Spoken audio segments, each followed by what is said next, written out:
ഈ ബോർഡ് കാണുമ്പോൾ തന്നെ കാര്യം നിങ്ങൾക്ക് മനസ്സിലായല്ലോ. അതെ, വന്നു 2 കോഴി എടുത്തു, പിന്നെ അതിനുശേഷം ഒരു ചായയും കുടിച്ചു, ഒരു ഐസ്ക്രീം അടിച്ചു. ചായയും ഐസ്ക്രീം ഒരു വല്ലാത്ത വൈബാണ്.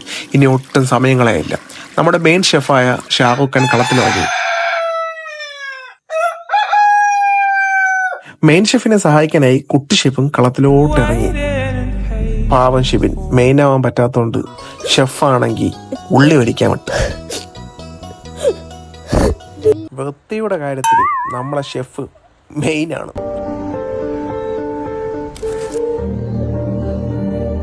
ഞാൻ സലാഡ് അരിയാൻ പോകാൻ 3 പിഞ്ചു കുഞ്ഞുങ്ങളെ തീയിലിട്ട് കത്തിക്കുന്ന കാഴ്ച നിങ്ങളിപ്പോ കാണുന്നത്. അതിന് വായ ഉണ്ടായിരുന്നെങ്കിൽ ഇതുപോലെ കിടന്ന് കഴിഞ്ഞേനെ. ഇതൊക്കെ നമ്മുടെ ഷെഫിന്റെ ഓരോ കള്ളത്തനങ്ങളല്ലേ. നമ്മളെ മസാല കൂട്ട് റെഡിയായിട്ടുണ്ട്. കൊന്ന കോഴിയെ പിരിയാണ് എന്റെ Shahrukh Khan. Sorry chef.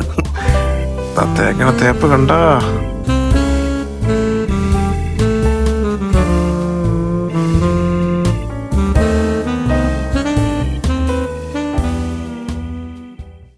വീട്ടിലോട്ടോ mind മാറ്റ്.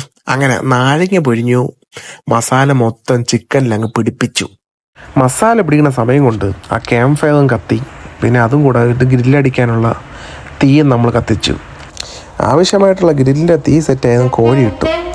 ഇവ എന്താണ് ഇങ്ങനെ നോക്കുന്നേ? ഷിബിൻ വീശി തുടങ്ങി. ഇന്നെല്ലാം തീരോ എന്തോ. വീശി ആ ചിക്കൻ വരെ പകപ്പിച്ച്. ഷാരൂഖ് ഖാനും പോയി, ഷിബിനും പോയി. അവസാനം ബിലാൽ മാത്രം നിന്ന് ചുടുകയാണ്. കുറച്ച് കഴിഞ്ഞപ്പോൾ ഷാരൂഖ് ഖാൻ നല്ല ചപ്പാത്തി കൊണ്ടുവരുന്നു ഇതിൻ്റെ മുകളിലിട്ട് ചുടാൻ വേണ്ടി. അവസാനം ചുട്ടോണ്ടുന്ന ചിക്കനെ മാറ്റി അവനാണെങ്കിൽ ഇതിൽ ചപ്പാത്തി ചുട്ടോണ്ടിരിക്കുകയാണ്. എന്തൊക്കെയായാലും ഇതൊക്കെയാണ് കേട്ടോ. അങ്ങനെ ആഹാരം റെഡിയായി, നമ്മൾ കഴിച്ചോട്ടെ. നിങ്ങൾ കൊതിവിടല്. അപ്പോൾ ഇന്നത്തെ വീഡിയോ ഇത്രയേ ഉള്ളൂ. Okay, bye guys.